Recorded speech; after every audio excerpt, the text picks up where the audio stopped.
Digital PCMC news, सत्याला शब्दाची धार।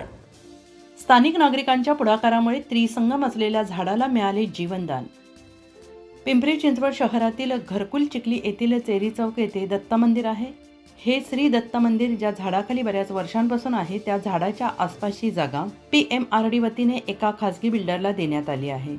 या जागेवर मोठे बांधकाम होणार आहे। त्या जागेच्या बाजूला मोठे त्रिसंगम असलेले हे झाड आहे। त्याकरिता येथे असलेल्या रिकाम्या जागेत कंपाऊंडचे काम सुरू असताना श्री दत्त यांची मूर्ती असलेली ही जागा जशीच्या तशी ठेवावी अशी मागणी येथील स्थानिक नागरिकांच्या वतीने करण्यात आली आहे।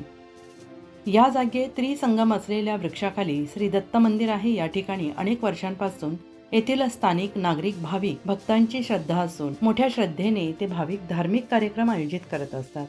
मंदिरात दर्शनासाठी येतात आणि हे श्रद्धास्थान असलेले वृक्ष आणि दत्त मंदिर पाडण्यासाठी यावेळी उपस्थित स्थानिक नागरिकांनी तीव्र विरोध केल्याने प्रसार माध्यमांनी याची त्वरित दखल घेतल्याने झाड तोडण्यासाठी आलेले अधिकारी आणि बिल्डरच्या लोकांनी झाड न तोडण्याचं आश्वासन दिल्याने हे झाड आणि त्याखालची जागा स्थानिक नागरिकांच्या मागणीनुसार सार्वजनिक ठेवण्यात आली असल्याची माहिती युवा सेनेचे पदाधिकारी अरुण जोगदंड यांनी प्रसार माध्यमांना दिली आहे।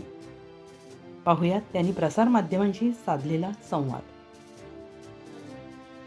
काय प्रकरण आहे नेमकं, सविस्तर जरा माहिती द्या मला। सर, सदरील जो मागचा भूखंड आहे तो प्राधिकरणाचा आहे। तो प्राधिकरणाने एका बिल्डरला तो भूखंड विकलेला आहे। पण भूखंड विकल्यानंतर सदरी जो वृक्ष आहे हे 3 वृक्ष एकत्र आलेले आहेत। त्याच्यामध्ये पिंपळाचं झाड आहे, वडाचं झाड आहे आणि उंबराचं झाड आहे। तर हे तिन्ही वृक्ष एकाच झाडातून आलेले आहेत। तर ते वृक्ष आज कमी 20 ते 25 वर्ष झाले इथं आहे। त्याच्या खाली आपण छोटीशी दत्ताची मूर्ती लोकांनी स्थापन केली होती। ह्या परिसरात हे मंदिर, इथं दत्त जयंती खूप मोठ्या प्रमाणात साजरी केली जाते। तर आता ती जागा विकल्यानंतर बिल्डर तिथं त्यांची जे काही स्कीम वगैरे निर्माण करतोय त्यासाठी आम्हाला कोणालाही त्याचा विरोध नाहीये। सदरील जेवढे पण इथं लोक आहेत त्यांना कोणाला त्या गोष्टीबद्दल विरोध नाहीये। फक्त आमचा विरोध एवढाच आहे की बाबा तुम्ही जे काही काम करताय ते फक्त ह्या वृक्षाला कुठे धक्का नको लागायला। आणि त्या वृक्षाच्या खाली एक आपली दत्ताची मूर्ती आहे, फक्त आम्ही तिथं काय भव्य असं काय मंदिर वगैरे स्थापन नाही करणार किंवा महानगरपालिका आणि प्राधिकरण विभागाला कोणत्याही प्रकारे अडचण निर्माण करण्याचा आमचा बिलकुल हेतू नाहीये। पण संबंधित जे वृक्ष आहे ते वृक्ष वटवृक्ष आहे, त्याच्यामध्ये उंबराचं झाड आहे आणि पिंपळाचं झाड आहे, त्या वृक्षाला कुठे हानी पोहोचता कामा नये। आज आपण बघतोय की मोठ्या प्रमाणामध्ये प्रदूषण वाढत चाललं आहे आणि हे तिन्ही वृक्ष आज ऑक्सिजन देतात आपल्याला। आणि एवढं त्या वृक्षांना जर महाराष्ट्राने म्हणजे राष्ट्रीय वृक्ष आपण घोषित केला, त्याची जर तोड होत असेल तर ते कुठंतरी खूप लांछनास्पद आहे आणि त्याच्यासाठी खूप गांभीर्याने पावलं उचलण्याची गरज आहे। संबंधित बिल्डरला आम्ही ह्याच्याशी चर्चा करण्याचा प्रयत्न केला, पण बिल्डर हा इथल्या नागरिकांना आरेरावीची भाषा करत आहे आणि आरेरावीची भाषा करत त्यांनी जे मंदिर होतं ते मंदिर देखील त्यांनी तोडलं। तरी इथले नागरिक शांत बसले की त्यांना कोणत्याही प्रकारे इथं अनधिकृत प्रकार करायचा नव्हता। मंदिर तोडलं, त्या मंदिराला तोडल्यानंतर देखील नागरिकांनी काही त्याच्यावर उत्तर दिलं नाही। पण मंदिर तोडत आता ते झाड तोडण्याच्या पण मार्गावर आहेत। तुम्ही मागच्या साईडला जर बघितलं तर अक्षरशः त्या झाडाचे आज त्यांनी मुळं तोडलेले आहेत। जर मुळं तोडून तिथं कॉन्क्रीट टाकलेले आहे, आता त्या कॉन्क्रीट मध्ये नेमकं काय टाकले, कुठलं केमिकल आहे का जेणेकरून ते झाड जळून ते नष्ट व्हावं, याचा देखील प्रकार होऊ शकतो अशी आम्हाला दाट शक्यता आहे। तरी संबंधित आपल्या मार्फत शासनाला कळवायचं आहे की आपण तात्काळ या गोष्टीवर दखल घ्यावी आणि हे झाड वाचवण्यासाठी आपण प्रयत्न करावे, एवढी आमची आपल्या मार्फत शासनाला नम्र विनंती आहे।